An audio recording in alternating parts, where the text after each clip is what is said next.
یہ واقعہ شام کے شہر دمشق میں ہوا۔ ایک نوجوان خوبصورت لڑکی روزانہ اکیلی یونیورسٹی جاتی تھی۔ اسی یونیورسٹی میں اس کا والد ایک ڈپارٹمنٹ کا انچارج تھا۔ ایک دن چھٹی کے فوراً بعد اچانک بادل گرجنے لگے اور زوردار بارش ہونے لگی۔ ہر کوئی جائے پناہ کی تلاش میں دوڑ رہا تھا۔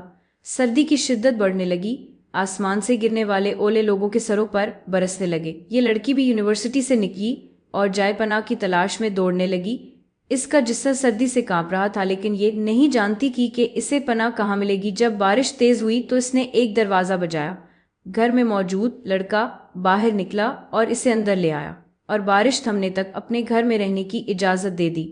دونوں کا آپس میں تعارف ہوا تو معلوم ہوا کہ لڑکا بھی اسی یونیورسٹی میں پڑھتا ہے جہاں وہ خود زیر تعلیم ہے اور اس شہر میں اکیلا رہتا ہے۔ ایک کمرہ برآمدہ اور باتھ روم اس کا کل گھر تھا۔ نوجوان نے اسے کمرے میں آرام کرنے کو کہا اور اس کے پاس ہیٹر رکھ دیا اور کہا کہ کمرہ جب گرم ہو جائے گا تو وہ ہیٹر نکال لے گا۔ تھوڑی دیر لڑکی بستر پر بیٹھی کانپتی رہی۔ اچانک اسے نیند آ گئی تو یہ بستر پر گر گئی۔ نوجوان ہیٹر لینے کمرے میں داخل ہوا تو اسے یہ بستر پر سوئی ہوئی لڑکی جنت کی حوروں کی سردار لگی۔ وہ ہیٹر لیتے ہی فوراً کمرے سے باہر نکل گیا، لیکن شیطان جو کہ اسے گمراہ کرنے کے موقع کی تلاش میں تھا اسے وسوسے دینے لگا۔ اس کے ذہن میں لڑکی کی تصویر خوبصورت بنا کر دکھانے لگا۔ تھوڑی دیر میں لڑکی کی آنکھ کھل گئی۔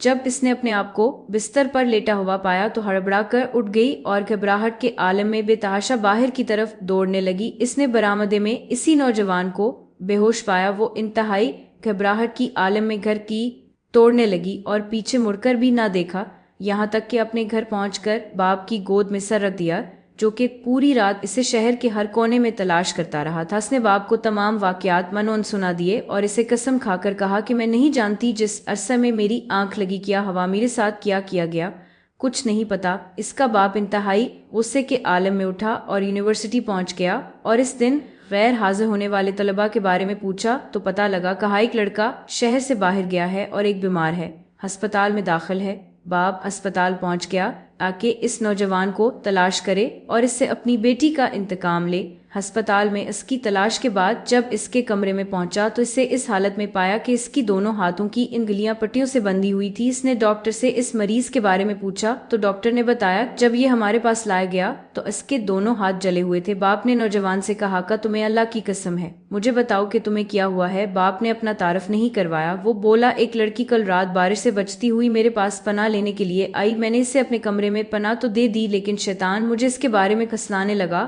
تو میں اس کے کمرے میں ہیٹر لینے کے بہانے داخل ہوا۔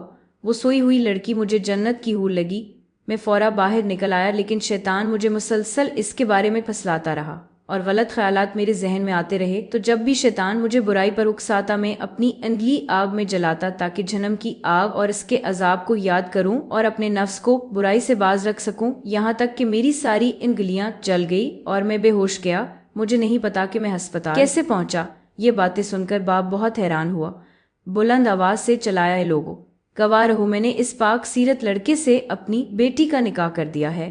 سبحان اللہ، یہ ہے اللہ سے ڈرنے والوں کا ذکر۔ اگر اللہ کا خوف نہ ہوتا تو اس لڑکی کی عزت محفوظ نہ رہ سکتی۔ جو بھی لڑکا یا لڑکی ناجائز تعلقات قائم کرتے ہیں یا غیر شرعی دوستیاں یا محبتیں کرتے ہیں تو وہ اپنے اس برے فیل کو چھپانے کی حتی الامکان کوشش کرتے ہیں۔ وہ چاہتے ہیں کہ والدین ان کے ان کاموں سے بے خبر ہیں، حالانکہ وہ یہ جانتے ہیں کہ اللہ ان کے ہر فیل سے باخبر ہے، پر بھی ان کے دل میں اللہ کا خوف پیدا نہیں ہوتا۔